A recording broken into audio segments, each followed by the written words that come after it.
story that your parents read to you over and over again. So mine was the Ban, or in Russian, Kolobok. You see, it's a story that evokes emotion in me because my parents, especially my mom, used to read this book over and over again.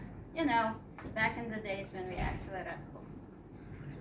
So, if you're familiar with this book, you know that Kolobok, as the name suggests, is a piece of baked bread in the shape of a ball, comes to life, and travels through the town, trying to not to get eaten.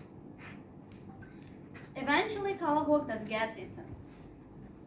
So, good story is one that you can identify with. So I can identify with the protagonist of this book. You see, sometimes I'm so gullible and trustful as Kolobok. Mr. Toastmaster, fellow members and guests, do you remember storytelling from your childhood? Yes. So am I. Some stories are as clear in my mind as if I heard them yesterday. I can tell you who was telling that story, what it was about, what the actual words were, and most of all, how I felt listening to it. I was amazed when I read that 70% of what we learn is through stories. Latest science tells us that when we hear stories, our bodies produce the hormone oxytocin, and we instantly start to form a connection with the person that we are listening to. So if you want to connect with an audience through public speaking, then tell a story. But why is it important to tell your story? It's because, first, stories draw upon some universal need for connection. In some fundamental sense, we need stories. Second, one of the most powerful ways of inspiring others is to use one tool which you have, but no one else has, your life story. Your individual experience of a life is the most powerful asset you possess.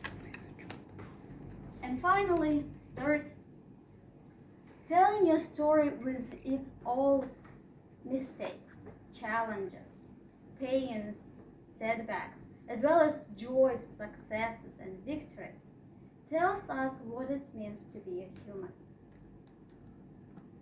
Telling a story can even inspire others to become a public speaker. When deciding which story or stories to tell, the key is to keep it simple. Don't get bogged down in details. Engage with your inner editor and underline the key message which you want to present. Be personal. What might surprise you that when you tell the personal story, the more personal is it, the more universal it becomes. Allow yourself to be vulnerable and authentic, so the audience can engage in your stories and can locate there. Even if your life experience has been different to theirs. Everyone has a story to tell. Usually it's not what you tell, but how. Putting you and your story at the forefront of your story or of your content, you will be asking the audience to do the same. You are not just sharing an aspect of your life. You will be asking the audience, your listeners, to do the same. So there is no other substitute other than living your own life, making mistakes, learning as you go. As a PhD student and advocate of the power of speech, I practice what I preach.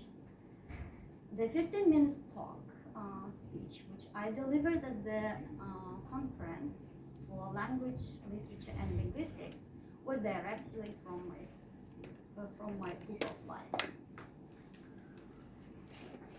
It proved to me that when you say a lot of statistics, data, information, people switch off.